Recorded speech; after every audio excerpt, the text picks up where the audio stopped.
Welcome back. It's your best friends. It's Austin, and It's Sean. How's it going? man, it's great. Hope you're Yeah, doing well. not too bad. How was your week? It is good. Yeah, had a lot of social connection this past week, and I think that's very important. So we had a party that we threw at our house I that you almost were at. I almost forgot about that, to be honest. I was like, How social dare interaction. you? I know. Yeah. So it had been a while since I'd been around like a big group of people in a confined space. Which, if you're getting anxiety hearing that, I'm very sorry that that makes you anxious. But it was really exciting. I had forgotten about like time starts to not feel the same. It's like someone came in and they left, and I'm like, so that guy like 5 minutes ago, but it was actually like 2.5 hours ago. I'm like, oh, woo. Yeah. Yeah. It's just because you're so wrapped up in the moment that you just forget. Right. I don't know. You just don't have a great sense of like how much time has passed. So it was nice. Um, yeah, good week. Can't complain. Yeah, that was nice. That was nice to see all those people again. Like we haven't seen those people in a while. So it was nice to be able Yes. to kick back, talk. If you're one of those people, go ahead and leave us a comment. Let us know Yes. that you heard this Yes. episode. We would greatly appreciate that. And we love you. Yes. Very much so.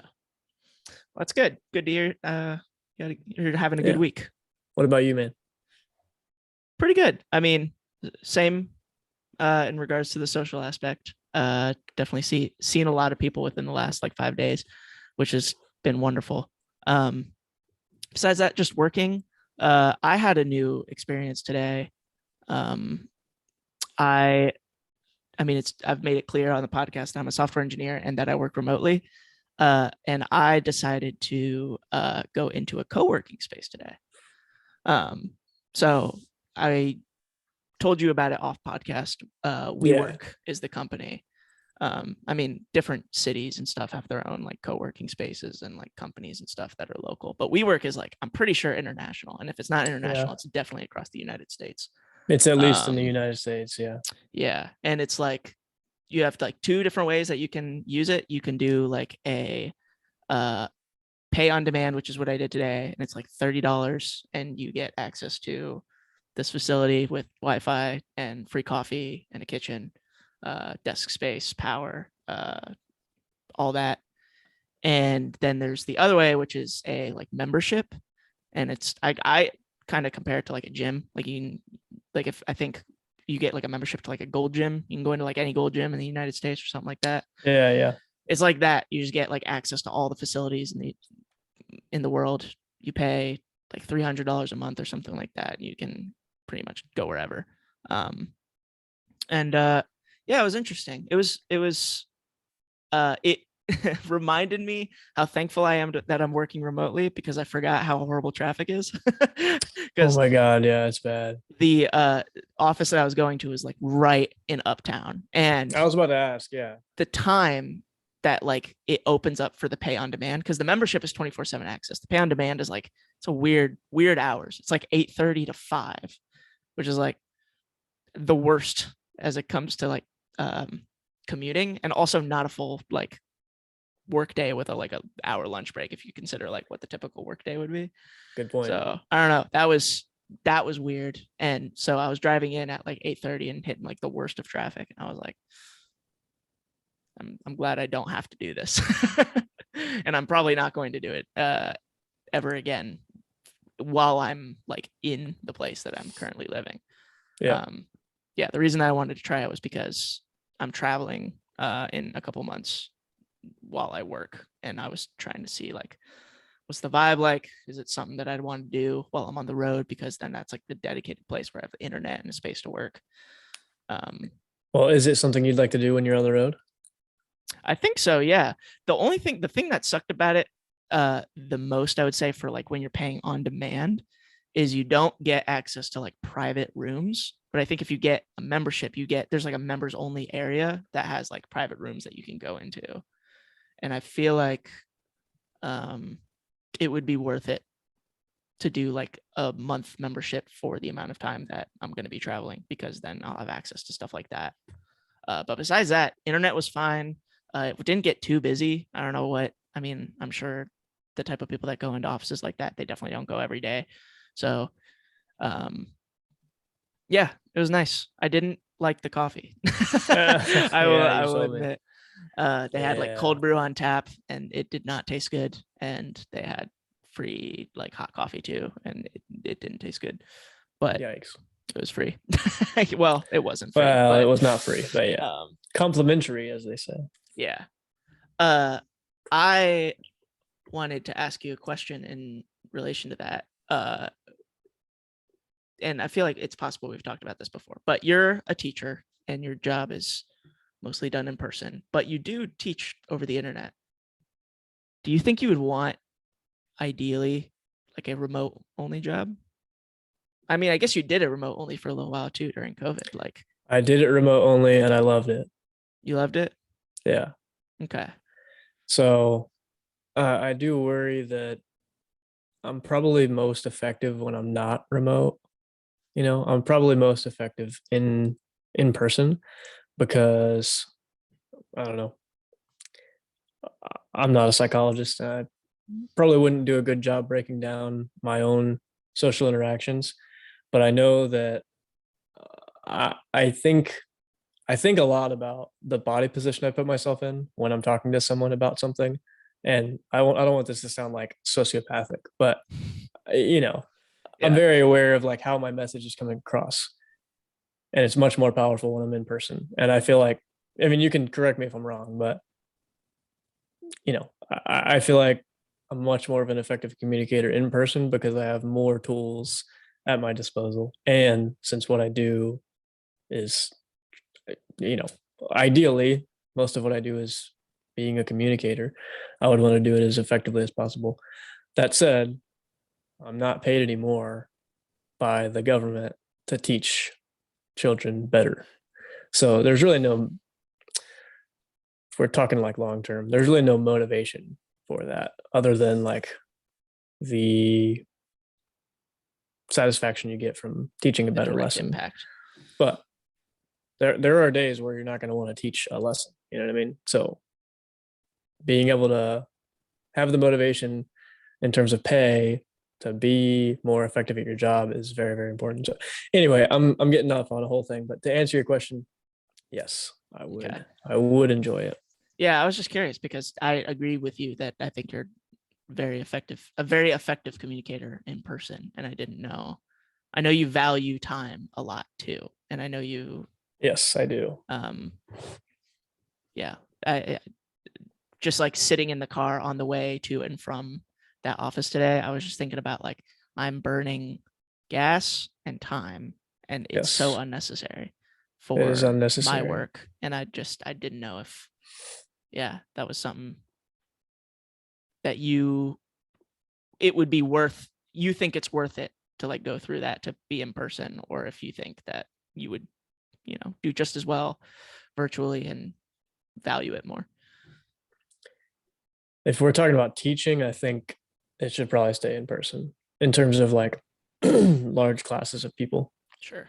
Tutoring, which I do, it's perfectly fine virtual. I do very few in-person tutoring sessions. Lessons about half in person virtual. Those are fine, assuming other student has equipment. But like a big class, no, I think it should be in person in terms of effectiveness. Okay. But for my own personal like selfishness, yes, I would love for it to be virtual because yes, I see the time value of like I have to drive 30 minutes there and then back, and I have to spend gas money and put more miles on my old car that I want to keep forever. Yeah. Yeah. You do a lot of stuff. I mean, both of us do a lot of stuff that's just like all that time would be just spent at home doing the next thing Yes. rather than sitting in a car. No, 100%. Yeah. Well, that was my question and also my week. So Nice. to answer your question, it was a good week. Nice. Or it's been Love a good it. week. Love it. Yeah. Real quick, I want to read a comment from our most recent video. So this is a comment from Nathan Scudleric. So a comment from Nathan Scudleric. He said, "This podcast made me laugh and think." 9 out of 10. We got a 9 out of 10. Bro, I'll take a 9 out of 10. Dude, that'd be amazing. That's amazing. Yes, I love 9 out of 10. And then he said, "I would love a 10 out of 10 actually, Yeah. but I'll take a 9 out of 10." He said it has a little something for everyone. So if you haven't checked out the most recent number 21, when the podcast is now old enough to drink, it's legal drinking age, most humid cities, and cryptocurrency crash. Go ahead and check it out. It's a good episode. Yes, it is. Shout out to Nathan Scudleric for the Yes. comment. Thank you so much. Thank you for the comment. Guess I'll go ahead and do the thing. Like, Yeah, comment, yeah, subscribe, share with your friends. yeah. If you're on Spotify, come check us out on YouTube. There's a little video that you can watch while we're talking. Yeah. And if you're on YouTube, we're on Spotify. So if you got a road trip ahead of you, go ahead and listen to this, baby. Love it. Great Don't job on watch the it. YouTube stuff, Sean. Don't watch while you drive. Don't that's watch not while good. you drive. It's not good. Good advice. Great Um, advice. I got an article. If you wanna, Yes, I'm wanna excited. Take a look I'm at ready. this article. Wait, am I gonna? You said yeah. I had two options. Did you get rid of those options? I got rid of those options. Boy, all right. I'll bring the two options next time. How about that? Okay, but not next time, but next time. Well, 'cause next it's my article time. next time. Yeah, exactly. Yeah. 24, I think. 2024. 2024. Yeah. See you then. All right. Let's see. All right. Whoa. What is that? Whoa. You're That's home for crazy. private music lessons. That's what it looks like. Right. He's playing guitar. Cloudmusicsuite.com. Your home for private music lessons. Streamline your music journey with seamless music lesson experience. That's right. I love We got that. a beautiful list of instructors Yes, we do. that all teach a variety of instruments. Yes, they do. Yeah, your internet is slow. I know. So I was just about to say that. Yeah, we got a beautiful list of instructors right here. They're all teaching a variety of instruments, and you can go on and message them and potentially set up a lesson. So go to cloudmusicsuite.com. You're home for private music instruction. So we love it. Yes. Okay. This is kind of old news, but I think a lot of people don't know about it, or if they heard about it, they don't know that many details about it. I think it's pretty interesting because I'm in the tech space. I think you'll find it interesting, and I also think you'll find the origin story of it kind of funny. What is Log4j? A cybersecurity expert explains the latest internet vulnerability, how bad it is, and what's at stake. So I'll go back and forth between like reading the article and like explaining it. So Log4 Shell is an internet vulnerability that affects millions of computers, involves an obscure but nearly ubiquitous piece of software, Log4j. The software is used to record all manner of activities that go on under the hood in a wide range of computer systems. So at the beginning of this year, or like December-ish of 2021, Java, which is a programming language, powers a lot of the internet, put out this update to Log4j, this logging software that essentially logs a lot of things that, like that paragraph said, logs things that are going on under the hood. And the update so let's see this. Log4j records events, errors, and routine system operations, and communicates diagnostic messages about them to system administrators and users. Common example of Log4j at work is when you type in or click on a bad web link and get a 404 error message. The web server running the domain of the web's link you tried to get to tells you that there's no such web page. It also records the event in a log for the server's system administrators using Log4j. So this update that Java put out, it basically allows you to put commands into Log4j that allow you to format things, but it included this huge vulnerability that allowed for much more than formatting code to run. And basically, if you could get like code to be printed in like the logs, it could get executed on the host server. And the way that this was figured out was through Minecraft. Oh, no way. Yeah, Minecraft was built in Java, and people on like a Minecraft server were messing around and started putting into the text chat like different system commands.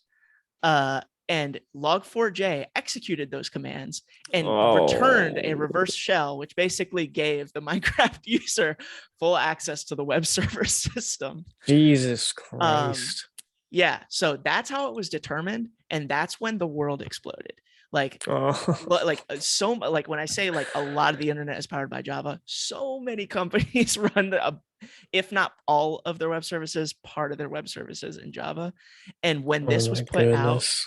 the internet was like putting out fires, like trying to figure out how to make sure that like their services don't just execute code that like, people can somehow inject into their logging software. Um, yeah, I thought that this was a Hmm. pretty. That is such a like how much oversight? Like, good God. That's what I'm saying. Like as a software engineer, code gets through a lot of levels of checking, right? Like when somebody writes code, it goes through a series of automated tests. It goes through looking like other developers look at the code and make sure that it's good. You go through code reviews, sometimes several rounds of code reviews, a lot of testing before it even gets pushed out to production. I have no idea how this got passed through. Um, One of the major concerns about log4 shell is log4j. So log4 shell is that's the vulnerability. That's the how people are getting access. Yeah. Is log4j's position in the software ecosystem. Logging is a fundamental feature of most software, which makes log4j very widespread. In addition to popular games like Minecraft, it's used in cloud services like Apple iCloud and Amazon Web Services, as well as a wide range of programs from software development tools to security tools. This means hackers have a large menu of targets to choose from: home users, service providers, source code developers, and even security researchers. So while big companies like Amazon can quickly patch their web services to prevent hackers from exploiting them, there are many more organizations that will take longer to patch their systems, and some that might not even know they need to. Yeah, so it goes into Yikes. a lot more detail. But yeah, if you heard about like log4j at the beginning of the year and like didn't know what that was, that's what it was. And Dude, that is insane. I wonder what the like worst attrition was. the worst what? Like I wonder what the worst effect was. Yeah, I don't I don't know. Probably a lot of downtime more than anything. Like I don't Yeah. know. I'm sure that some people or some companies got hacked in some way, shape, or form. But probably the worst thing that happened is there was just a lot of downtime. Like I'm sure AWS was probably down for like a little bit, or like certain parts of it in the country were down for a little bit. Um, yeah, I had a friend. Um, won't say name or company, but he's a software developer and he works in development operations, which is essentially just like developing the infrastructure and ecosystem that allows developers to build, test, and then put their code into production. A lot of that job is putting out fires and being on call. And the company that he works for is built mostly in Java, or a large percentage of it is in Java. And I didn't see him for a couple of months, and then I ran into him at the climbing gym. I was like, "Hey man, how's it going?" And he's like, "Dude, it's been hell." Oh Like I God. felt so bad for him. He was like, "Dude, like this log4j thing has been like destroying us. Like I've been spending like late nights like trying to, take things offline, put things back online. Everybody's trying to figure out like how to solve these vulnerabilities." Um, Yikes. yeah, I don't know. It's cybersecurity is a huge thing. It's yeah, I don't know. If anybody's interested in cybersecurity, you should listen to the Darknet Diaries. It's a really good podcast about a dude who interviews some crazy hackers. That was in your top 3 podcasts. That was, yeah, you're Yeah, if you right. haven't seen that episode, go watch that one. Yes, for sure. Um, but yeah, that's my article. I thought you'd find that interesting and That is absolutely insane. And humorous. I guess there's, since it's an open source software, I guess there was no real like, it's not like Java had to answer to anybody, you know, like whenever that happened, it's not like, was anyone paying for the service? For log4j? Yeah. No. So, I mean, the only thing I guess is now they have a stain on their name that's like as huge as you can make a stain. Yeah. Yeah. Yeah. Wow. I mean, it's still, I mean, even open source software still needs to get approved by somebody, right? Like it needs to get checked and approved, and like whenever somebody makes a contribution. So Well, what I'm saying is like Apache is who makes Java, right? Java, yeah. Yeah. So, I mean, it's not like they lost a bunch of money because of this. Yeah, At least that's not true. not directly from it. Right. Maybe now no one's going to trust their product, but Yeah. it's not like they had a huge bill because of this Right. or had to do a bunch of refunds. No, but a lot of people definitely lost money from it. Yeah, So for sure. That's what I'm saying. It just seems like I don't know. it's definitely interesting. I'm curious to know like if any companies have made plans to like move away from Java for that reason. If anyone has, I swear it's Apple. You think so? I think they hate relying on anybody else. That's why they're making the M1, the M2 chip. I think they want to get away from Qualcomm.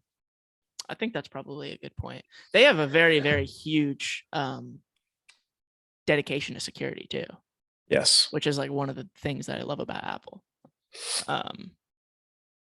It seems to be, at least from a marketing standpoint, at the forefront of everything they develop, hardware and software.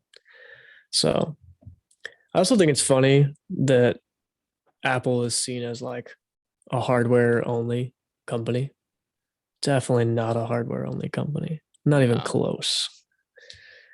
Anyway, yeah, absolutely a software company. Yeah, they produce a lot of software. Yeah. And some really, really powerful software. Yeah. I mean, it's half the hardware, but like the operating system and Yep. the user experience and the ecosystem, and it's a lot. It's interesting you bring that up, because I feel like companies are never what they seem to be like from the outside.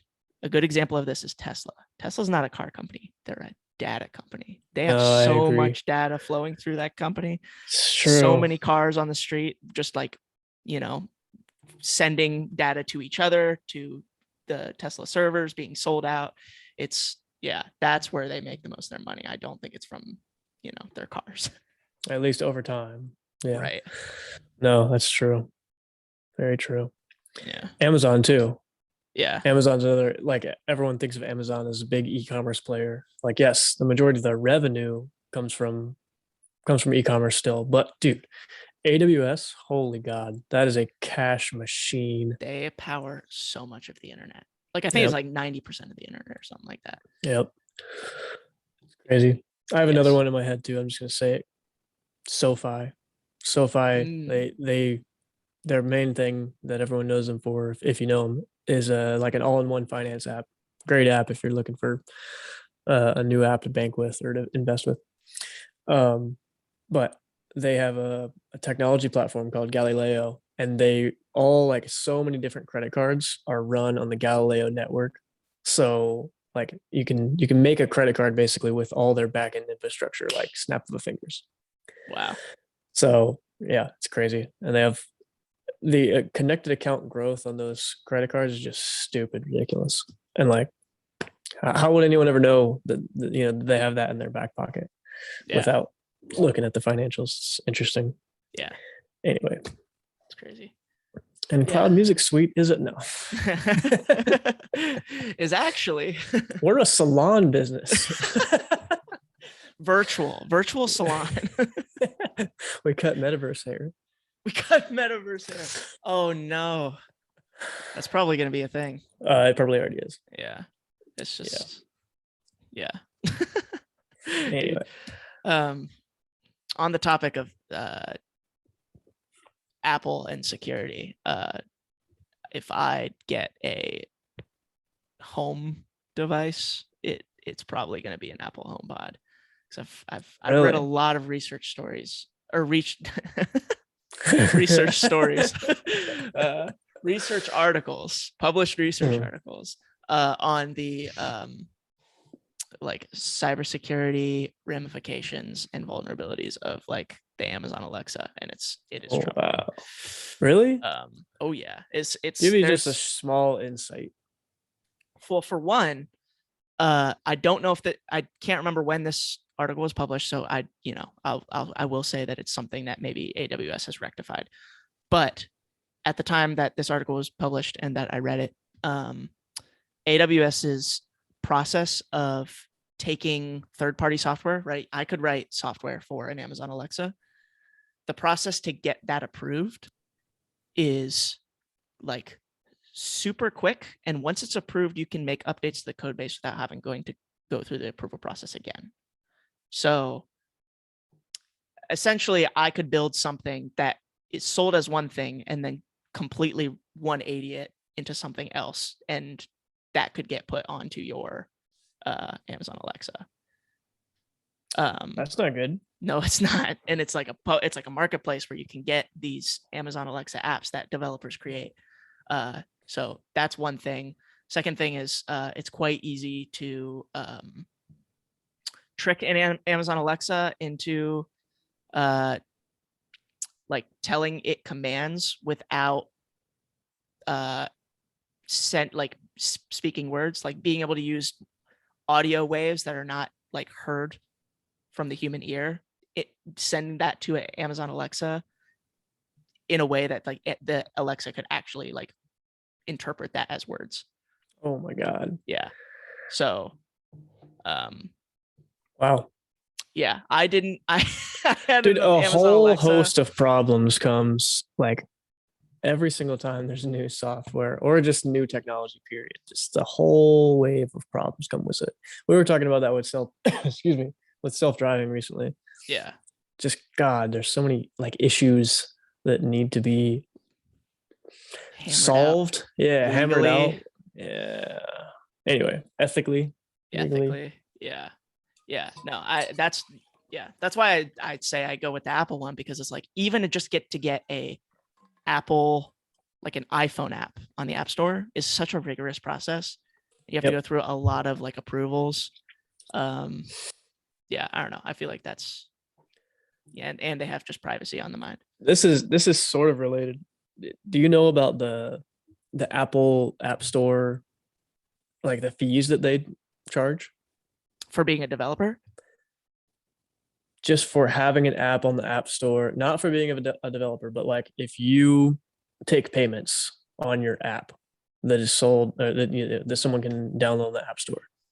Do you know what kind of fee they take? Just take a guess. All I know is that if you're an Apple developer, like if you're somebody who creates an app for the App Store, you have to have a developer account, and that developer account is $100. Yeah, that's not bad. Yeah, but this fee is pretty hefty. Take a guess. Oh, so like, let's just use an app we've talked about on this podcast before, Clash of Clans, right? Yeah. They like people buy, buy digital gems.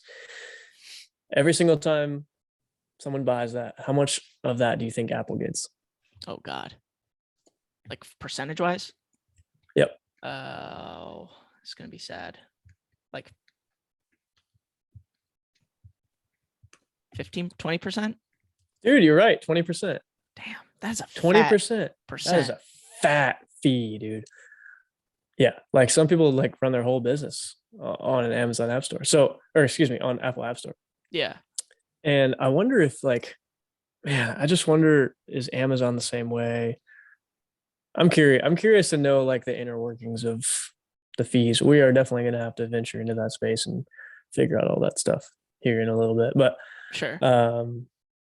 Yeah, I'd just be curious to know how the fee structure works. Like, is there anyone that has agreed to not have that happen to them, who has an app on the App Store? Has Apple and another company come to an agreement? I don't know. Where they're question. Like, no, I'm not going to do that. I'll do this instead. And here's my. And Apple cuts a deal. Yeah, I don't know.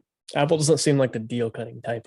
That's what I was gonna say. I something about Apple is I feel like they're very transparent and very like it's all or nothing. Like these are the rules. Which like I think there was that story a couple of years ago about somebody who like Like I think the government came and was like, "Can you unlock this phone?" And iPhone was like, Apple was like, "No." It was like because like a person went missing maybe, and they like had and like they found their iPhone and they couldn't get into it, and so they were asking Apple to open it, and they're like, "No, that's like their I private phone." mean, It's like I don't know. There's like a lot of dedication to just like whatever their ethics code is. I think they like stick to it. I don't think there's any like weird stuff going on underneath. There could be, well, but that's my probably the most speculation. important, probably the most important thing in terms of longevity. I mean, they've Yeah, been around for quite a dang while now, and they're the most valuable company in the world. So it's not like they got there by accident. yeah, that's true. Oops, we're the most valuable, you know? It's pretty crazy that they take such crazy, like innovative leaps that bother people, and yet people still will like they'll still go for it. You know what I mean? Like Yeah. like a Mac with all the same port. It's like people see that and they're like, "What? So dumb," and like they'll And then they buy within it a year anyway. they get it. Yeah, Yeah. No, I mean, I've done the same thing. I'm like, no home button. Now I own an iPad with no home button. yeah, Probably gonna get a new phone soon with no home button. yeah. No aux plug. Yeah. Oh God, I was so mad about that. Like right when it first happened. But Me like, too. do I ever use the aux plug? No, I don't ever use the aux. So No, taking anyway, innovative leaps because they can afford the small cut in the beginning. yeah. Yeah, But it really forms a great moat around their business. I mean, the Apple ecosystem is the most impressive to me. We are we have put ourselves, you and I and some other our friends have put ourselves in the Google ecosystem. I I mean, the Apple ecosystem is by far and away way better and user friendly and more sleeker. interconnected. Yeah, It makes so much more sense. It's more logical. I don't know. They just did it the right way. yeah, It would be, I think, just anything Apple would be a great case study for anyone who wants to start a business. yeah. It's 100%. like it was like the I remember the first time I had to get an Apple ID. I was like, what? What am I? Why do I get? This is so stupid. Like, why do I have to get an Apple ID?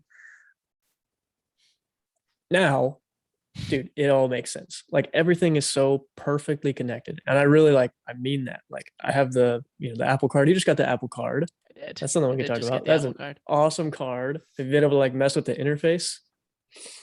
Yeah, a little bit. Like they've got their hands in everything. Isn't it so clean? It is so clean. Yeah, God.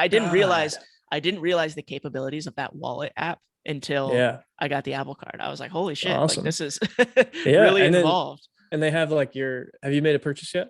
Yeah.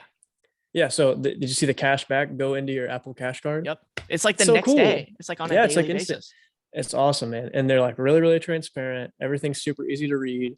It's connected to your phone, which is connected to your iCloud. It's like so amazing. And Yeah. guess what happens if you get a new phone? You freaking hold it over the other phone and you scan this like amoeba looking thing and it puts everything on the new phone. And you're not, oh, it's just so It's good. so crazy. They cannot hold a candle, in my opinion, to Microsoft or Google. Those are the two that I kind of put in the same classification in terms of trying to build this ecosystem. No, dude, not even close. I know Microsoft's more business to business rather than consumer based, but Google, yeah, I don't even think they're close.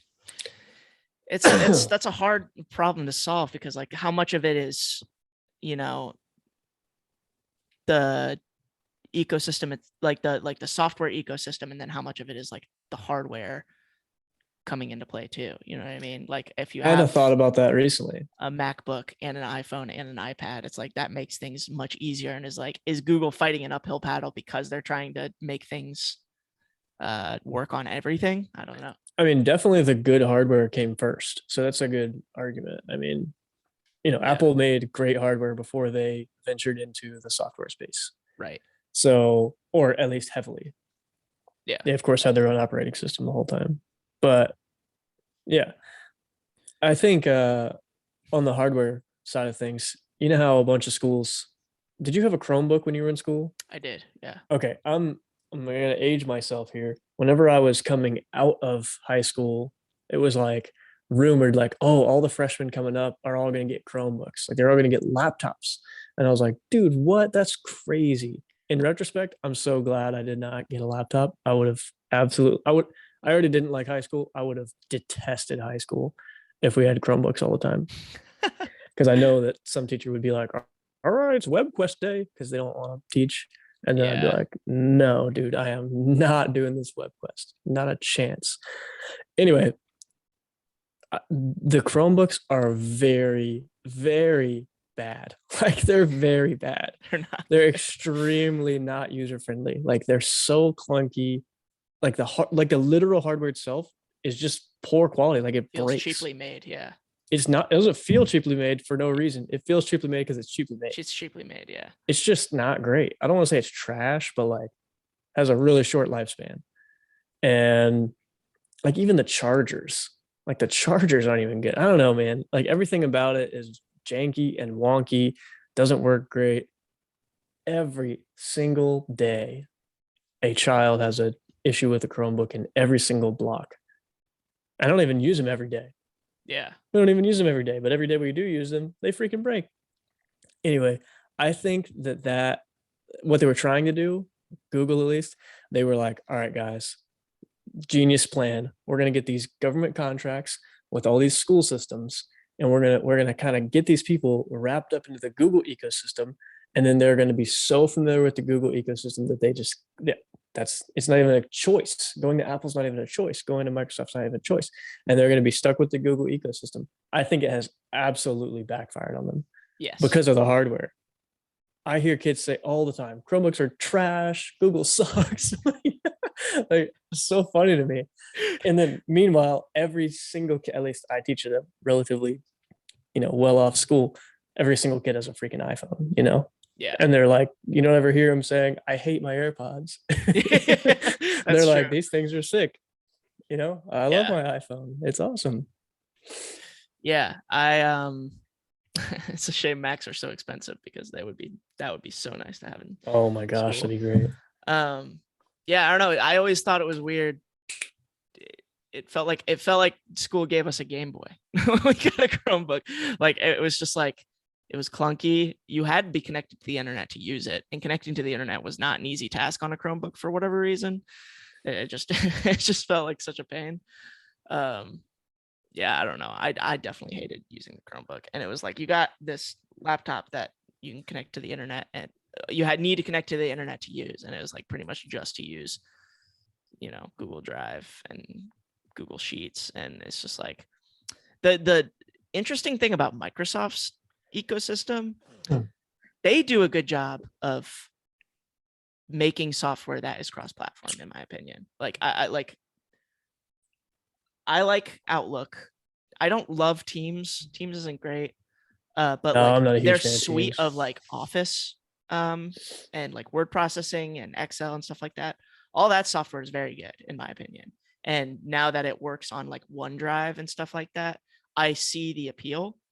But I also like that it runs on both Apple and like Windows computers, and you can use that software without having to like necessarily be tied up into OneDrive. You know what I mean? Like I can use Microsoft Word, because as good as Apple's products are, their suite of like those products are not very good. I don't know if you've ever used Pages or like Keynote or like their word processing and like PowerPoint style app. Yeah, It's not great.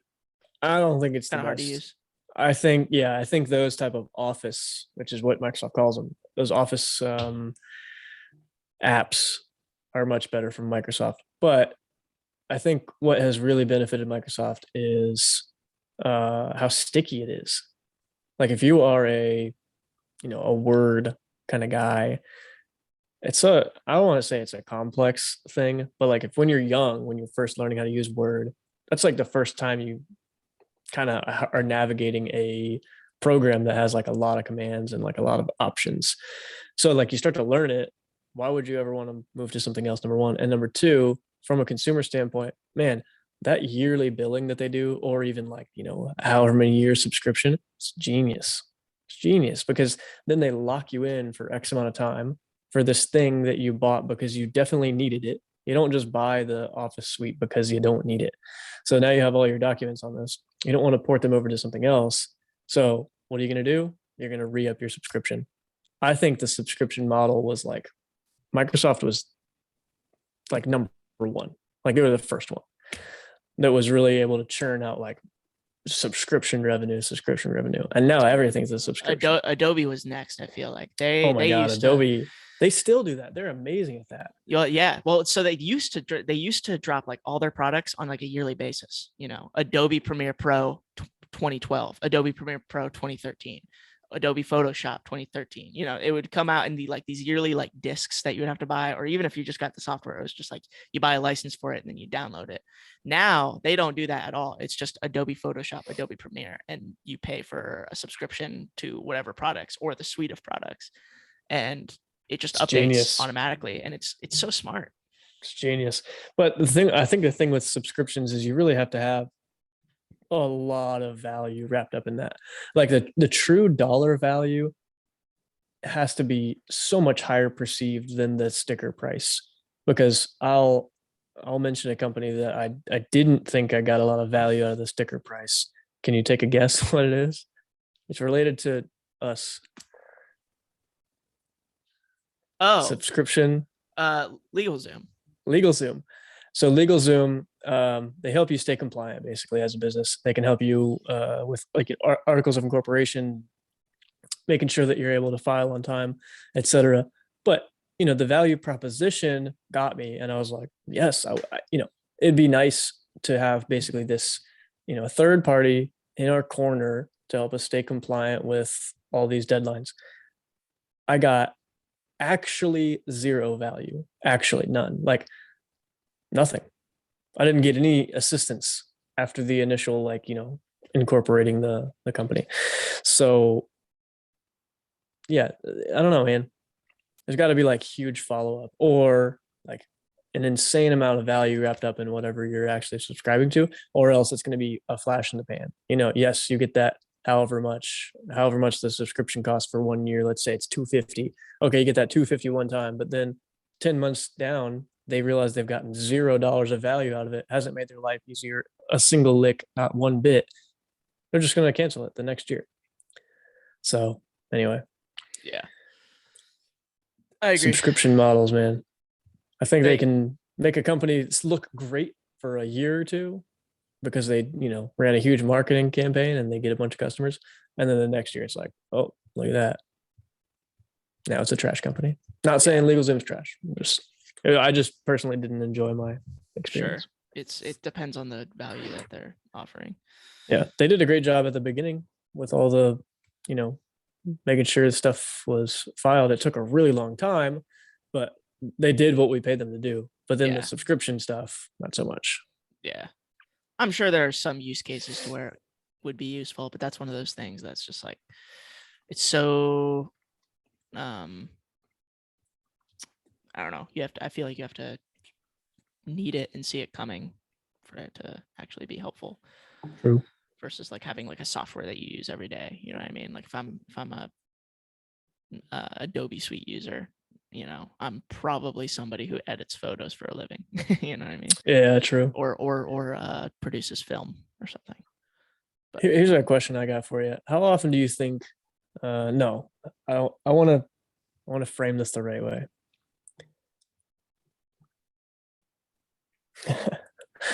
Why are people so like quick to spend money? Why do you think people are just so quick to feel like it's not a big deal to spend money?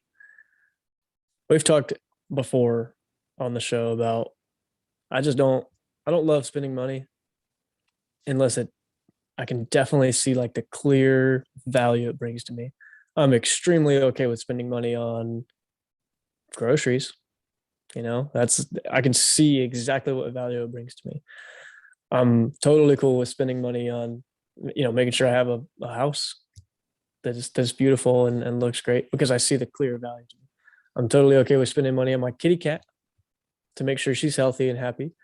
But like, I just feel like just frivolous BS gets bought so often that people don't need.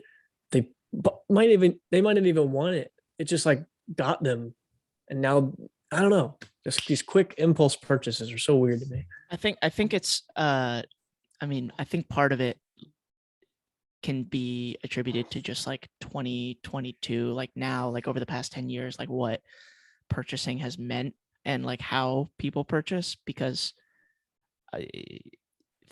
think about like what it was like to buy something, 10 years ago versus now. Like Amazon has a button that just says buy now, that you don't even have to go to the cart to buy the thing. You know what I mean? Like you can click it and it will just use whatever your shipping address is and whatever your payment method is. And it's basically like 2 clicks and you got it. And I mean, a lot of people don't handle cash anymore. So the money gets added to their bank account via direct deposit. They're not going to cash checks anymore. And they just have this easy access to the internet that allows, and this portal that's attached to their house or apartment that's just going to bring them whatever it is they want. It's very easy to not attach yourself to any kind of a physical anything when that physical anything is not being given to you in the first place. I feel like there's probably some psychological benefit to getting a check in the mail, because I feel like that's tangible. You're getting handed something for the work that you did and then being able to go and cash it in. And now you are more like aware of it. Yeah, I'll speak on that. I agree. Like I have three different streams of income where I get a paper check still. And then everything else is either direct deposit. Yeah, well, everything else is direct deposit. So the direct deposit ones, I'll like look. Oh, can you still hear me? Or Yeah. Are we lagging? No, you're good. Okay, cool. The direct deposit ones, it's like open the bank account. I'm like, oh, cool. That's it. It's over. Oh, cool. Got paid. They did what they were supposed to do. But the paper check, it's like, you open the thing, open the whole thing. I don't know. You read It's like says your name you on read it. the hours. You're probably more likely to check that it's correct. There's probably a lot of people that like work and like they'll get a check and they won't even know they got a check. They get a direct deposit and they don't even know they got a direct deposit. And it's like, I mean, this is kind of a weird comparison, but it's kind of like daylight savings time. Like 10 years ago, you had to like set your clocks back, but now all of our devices automatically reset. There are probably people that go to sleep, wake up, and don't even know that daylight savings time happened. Dude, you're so right. Like, that's a good point. It's the same thing. It's like the everything is so also just like we're being much more wired for like quick dopamine fixes on a daily basis, as far as like social media and opening up our phone and playing games and whatever it may be, that clicking that buy now button is a dopamine hit. You know what I mean? Even if you don't think you'll need it. And it's very easy to get tied up in a subscription, I feel like, that you forget to cancel. Yeah, I can't. That one really blows my mind. I can't believe that people like don't know that they're paying for certain subscriptions. Like I thought it was normal to look at your bank account like regularly, like I thought it was normal to do that. I thought it was normal to look at your credit card. Like it's so easy. It's on your phone. Like you just pull up an app. Yeah, I look at my bank account at a crazy amount. Like yeah, me too. I like even if I know exactly how much is in there and I know I haven't gotten paid, I still look at it. Yeah. And I'm like, okay, looks good. Looks good. Yeah. Gotta check on the cash accounts. And then yeah, same with my credit card. I'm like, okay, let's make sure there's no fraudulent. I don't think, okay, let's make sure there's no fraudulent charges. But I'm like, let's just check in on the credit accounts. Okay, it's all looking good. Yep. All right, nothing fishy going on here. And then I close the app. If there's ever anything I need to handle, I handle it, But the subscriptions one, that blows my mind. Anyway. Yeah, especially for subscriptions that are like for similar things. Like my mom made a point the other day. We watch the show Better Call Saul, and the last season is like currently airing on AMC, and it's not on Netflix yet, but you can watch it if you pay for AMC Pro. And my mom's like, God damn it, we have pay for so many subscriptions. They're gonna get me to pay for AMC Pro or whatever it is, because you got Hulu, you got Netflix, you got Amazon Prime Video, you got so many, and then now each TV network is like creating their own, right? Like HBO Plus. There has to be consolidation. There has to be consolidation over the course of some time. Like, I think, the sports leagues have that too.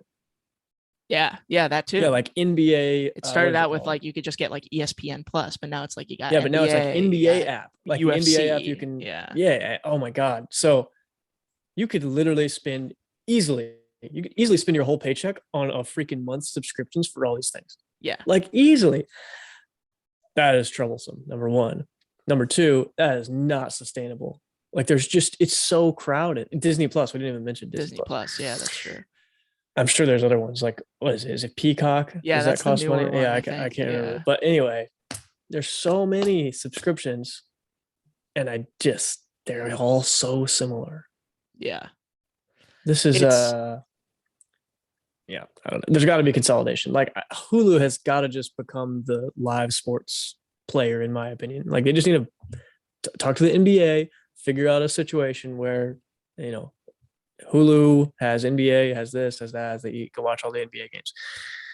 And then I don't know, maybe Disney Plus could be like the cartoon beast, where like everything that's cartoon based, Disney Plus. yeah. Everything that's like long form movie and documentary, Netflix. Netflix. Yeah. Everything that's whatever, HBO.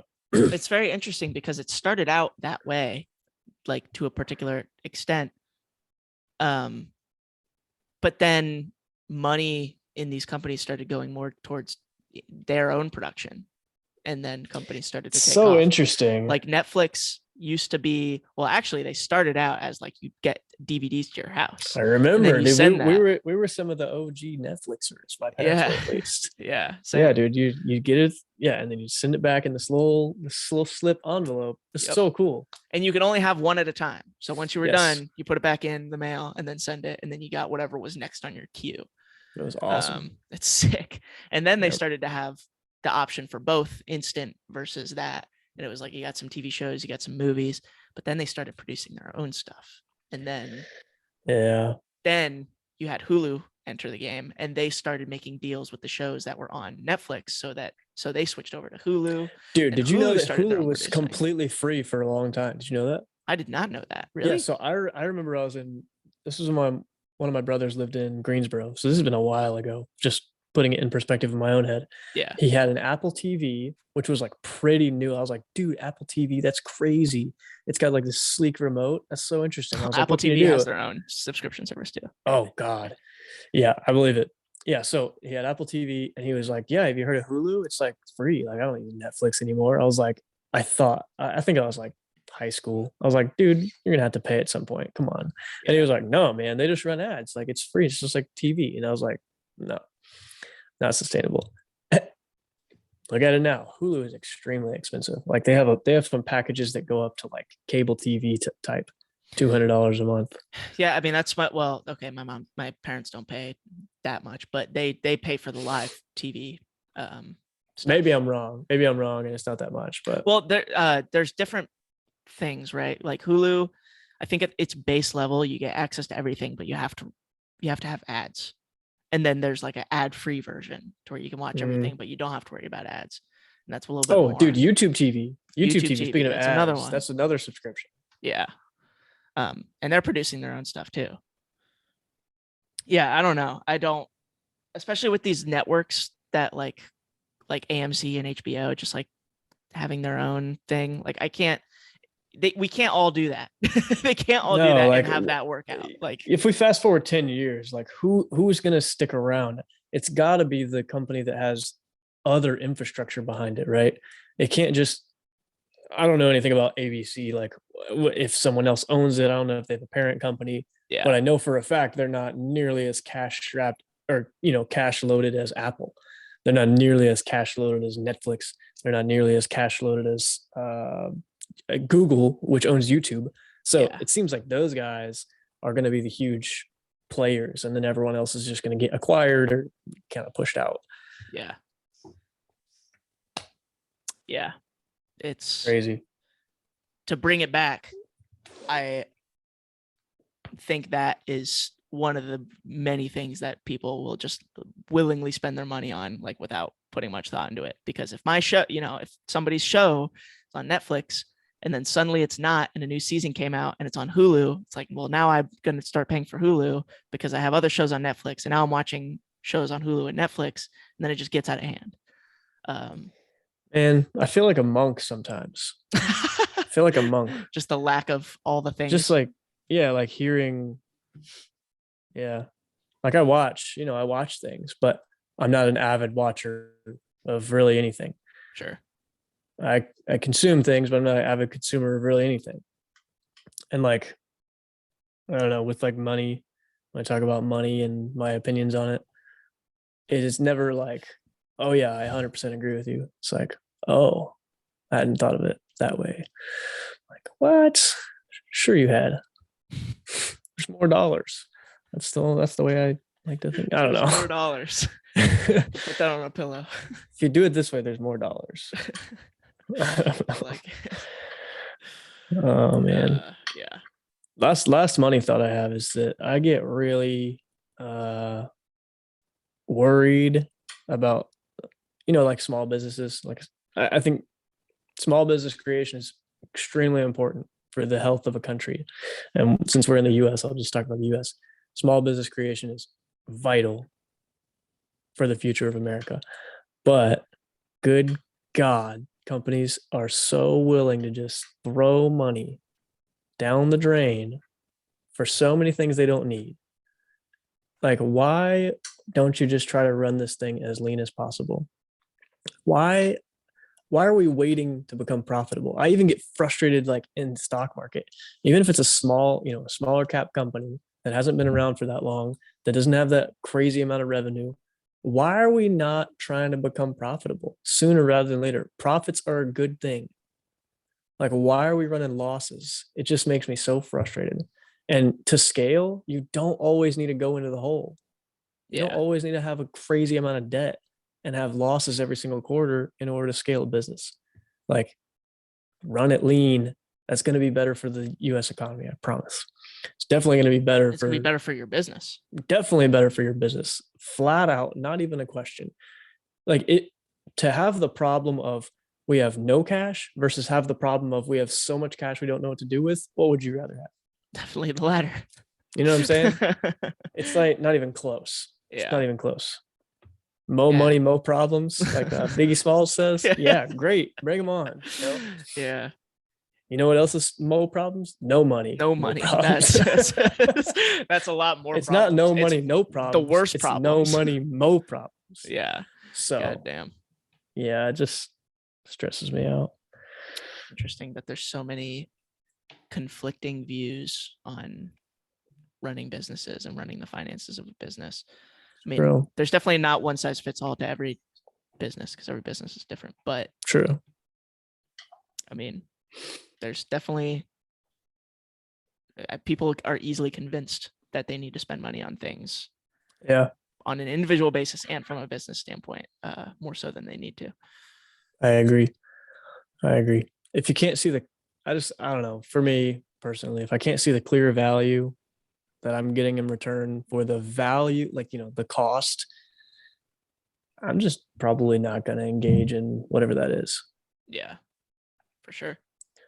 Maybe that's a jaded way to view the world. I don't know. I think it's the most productive way to view the world. I want a fulfilled life. I know you want a fulfilled life. I believe you'll have a fulfilled life. I'll believe you'll have a fulfilled life too. So, Yeah. I don't know, man. Um, Psychology of money. Psychology of money. And if you want to hear more about money, you should go to Austin Thompson's YouTube channel. Yeah, I posted my second video. Let's go. What was the second video's title? The five bank The accounts. 5 bank accounts. Yes, dude. So the 5 bank accounts you need. I feel very strongly about that one. Yeah. I had to make that video. It Like make I watched it and I won't reveal it. If you want to watch it, you should go watch it. But I will say that it makes sense, and I'd never really thought about that kind of separation. So yeah, you've definitely put that in my brain. love it. Yeah. That's the goal. That's the hope. And hopefully someone else's. So you should go watch it. Check it out in the description. We'll put it in there. Hope I can just drop some nuggets. Yes. I got a lot of thoughts rolling around in there. Yeah. So I gotta get them out. That's good. That's good. Dude, last thing I'll say. We should wrap this up. It's getting late, but Yeah. uh we've talked about this before, but I just can't ever like get it out of my head like how important it is to have seasons of being like booked to the max, booked to the like to your absolute limit. Like you feel like there's no other thing you could add to your like to your plate, and then you add one more thing. I think it's so important to have those seasons because it really shows you like what do I actually love? Like what fucking gets me excited? Like what of these five things am I like I'm doing it first. The thing that you're doing first, dude, that's the thing. That's the thing you need to spend your time and energy on. Oh, yeah, I don't Yeah. know if I learned if I've learned anything over the past 28. Oh no. If I've learned anything over the past certain amount of years, that's what it is. Busted. Approximately. Anyway, Allegedly. approximately, as I've heard someone say before. Yeah. Anyway, yeah. If I've That's learned funny. anything in the time that I've been here, man, that's the one thing that I would say. Like if It's someone asks me, "What have you learned in the past however many years you've been alive?" That's what I'll tell them. You need seasons of being like stupidly busy, dumb busy. it's important, man. I mean, it forces you to prioritize. Like you said, you find what is most important to you because you are forced to prioritize. I think it forces you to be in the moment too. I felt that a lot, like at the beginning of this year, because I was stupid, just like busy and booked up, and you don't really have too much time to like stress about things, or you don't have time to think about the next thing because you're already focused on the thing that's happening right now. And it's like, if you allow yourself to be in that state, even as stressful as it might look on the outset, dude, it's gonna be so beneficial. And it's also gonna make that period of time, like that period of rest, which is important, super worthwhile. I think it's gonna give you the opportunity to look back and be like, damn, I did a lot and I learned a lot about myself. Yeah, I agree. That's some a good approach to life, having that kind Yeah, of busyness I agree. from time to time. So important. Yes. Anyway, Shall we wrap in the this up? description, you'll find a link for HomeBiotic. I almost forgot. It's been in front of me this whole time. And the cat's in front of me too. Should I bring her on the camera? Little podcat. Yeah, you want me to Yeah, bring why her not? over? Yeah. Let's bring her over. She'll help us. Oh, she'll help us out with the HomeBiotic plug. Sweet. You want to say something into the mic? Hey, podcat. Oh yeah. She's Yeah, she's like, bring that over here. Bring that over here. I have a lot to say. It's a microphone. Yeah, so Oh, that's HomeBiotic. weird. She says cancel your Peacock subscription. She said that. She said that. That's crazy. Yeah. The natural probiotic for your home. I love this stuff. I use it in all the bathrooms in my house. I use it in all the sinks in my house. I use it in all the places that have water. I use it in plants that if they get a little bit of mold in them, make sure they're nice and healthy. I was thinking about air quality a lot today, and I was like, man, I'm so thankful that there's companies that make a profit, that make great products in the United States, and this is one of them. And it has made my life better. There is a clear value add to my life from HomeBiotic. I breathe easier, helps me out. I've had a history of, sinus issues in the past. I don't like them. They're not fun to have. So if I can do anything to make my air quality better, I'm going to do it. So I don't want to be breathing in mold spores. I want to make sure that mold's not growing. Put some healthy bacteria on there, outcompete the mold. HomeBiotic. Link in the description. Yeah. Amazing. Go Love get it. yourself some. Yes. Make sure you subscribe. Yes. You click the like, drop a comment. We'd love to see your comments. I'll read a comment on the next episode. Yeah, I was going to say, if you have any questions or topics you guys want us to talk about, or just thoughts that you were thinking during the episode, drop it, because we're starting to read the comments, on the podcast. So you could get a little feature. Yes, we always love the feature. 15 seconds of fame. 15 minutes of fame? I don't know what's the saying. I don't know. Could be either or. Yeah, if your or comment both. it sparks large conversation. That's right. All right. It's been your best friends. And hope you guys have a great night. That was a terrible sentence. We're going to end it Good there, work. though. All right. Thank you.